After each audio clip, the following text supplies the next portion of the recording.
Sobat Bisma juga dapat melihat riwayat presensi selama suatu penugasan. Apabila terdapat presensi yang tidak sesuai geoteknya, maka presensi akan berwarna merah.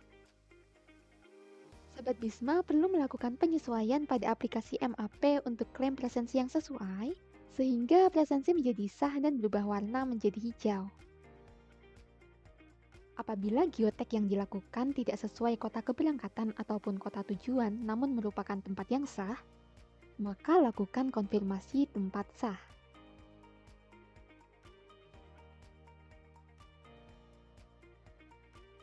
Apabila Sobat Bisma tidak dapat melakukan perubahan presensi karena data geotek yang sesuai tidak tersedia, maka lakukan pengajuan surat pernyataan.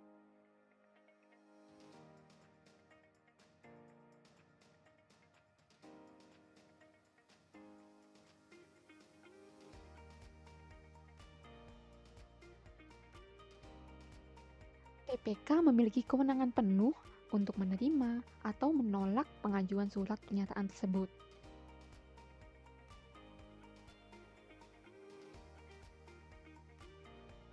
Untuk itu, berikan data dukung yang menguatkan atas surat pernyataan tersebut. Misalnya, dengan melampirkan foto kegiatan atau screenshot dari Google Timeline.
Setelah Sobat Bisma melakukan approval, maka QR Code akan muncul pada kolom tanda tangan rincian biaya.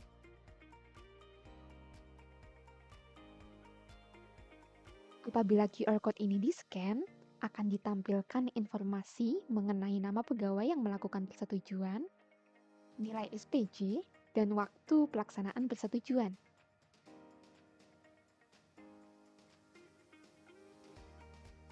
Apabila seluruh pelaksana perjadin telah melakukan persetujuan atas nilai realisasi, maka status KOSIP akan berubah menjadi status 3,6 secara otomatis dan tidak ditampilkan pada menu persetujuan pengajuan. Langkah selanjutnya yaitu proses verifikasi material oleh staf PPK. Staf PPK login menggunakan role staf PPK. Kemudian, pilih menu verifikasi digital, lalu verifikasi material.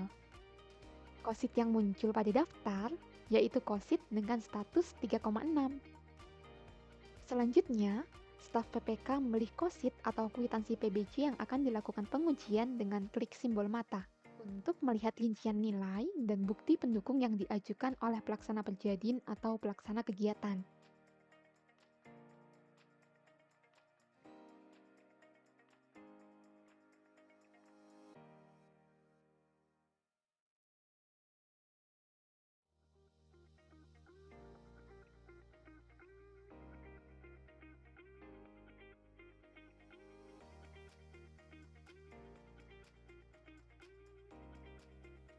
Klik setuju apabila nilai yang diajukan telah sesuai.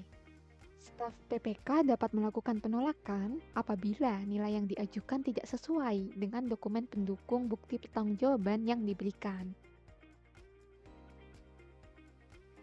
Penolakan dilakukan melalui tombol pengembalian. Pengembalian ini dapat dilakukan pada pegawai tertentu yang nilainya tidak sesuai. Apabila pertanggungjawaban pegawai tidak sesuai secara keseluruhan, dapat dikembalikan seluruhnya melalui tombol tolak. Perlu diperhatikan nih, Sobat Bisma, apabila memilih opsi tolak pada bagian bawah, maka seluruh pelaksana Perjadin harus melakukan persetujuan ulang. Setelah dikembalikan oleh staf PPK, status KOSIT akan turun menjadi status 3,5 untuk dilakukan perbaikan dan dilakukan approval oleh pelaksana Berjadin. Apabila realisasi KOSIT dirasa telah sesuai, staf PPK menyetujui pengajuan realisasi KOSIT yang membuat status KOSIT berubah dari 3,6 menjadi 4. Selanjutnya yaitu proses pengujian atas pengajuan pelaksanaan Perjadin atau PBJ. PPK login melalui role PPK. Kemudian, pilih menu verifikasi digital. Lalu, persetujuan material.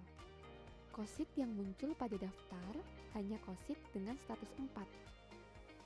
Selanjutnya, PPK memilih KOSIT atau kwitansi PBJ yang akan dilakukan pengujian dengan klik tombol rincian untuk melihat rincian nilai dan bukti pendukung yang diajukan oleh pelaksana Perjadin atau pelaksana kegiatan.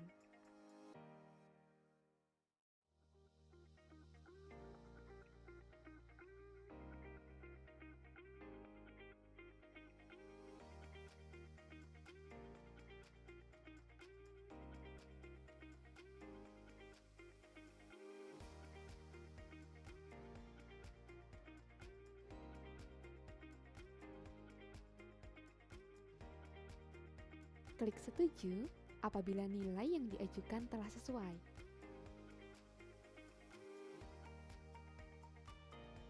PPK memberi catatan perbaikan dengan klik catatan apabila nilai yang diajukan tidak sesuai, dan melakukan penolakan dengan klik tombol kembalikan apabila hanya beberapa pegawai yang nilainya tidak sesuai. PPK dapat menolak dengan klik tombol tolak apabila nilai tidak sesuai secara keseluruhan.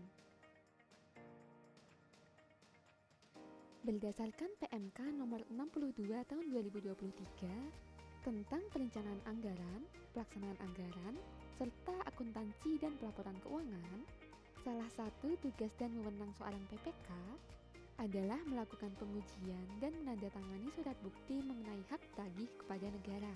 Pengujian dilakukan dengan menguji kebenaran material dan keabsahan surat-surat bukti mengenai hak tagih kepada negara, sehingga seorang PPK berhak untuk menerima atau menolak segala pengajuan tagihan dari pelaksana Perjadin atau pelaksana kegiatan.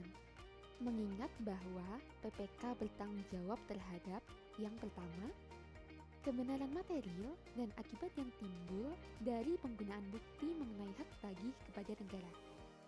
Yang kedua, kebenaran data supplier dan data kontrak. Yang ketiga, kesesuaian barang atau jasa yang diterima dengan spesifikasi teknis dan volume yang telah ditetapkan. Dan yang keempat, penyelesaian pengujian tagihan dan penerbitan SPP sesuai dengan norma waktu yang ditentukan. Sekian video pembelajaran Bisma kali ini.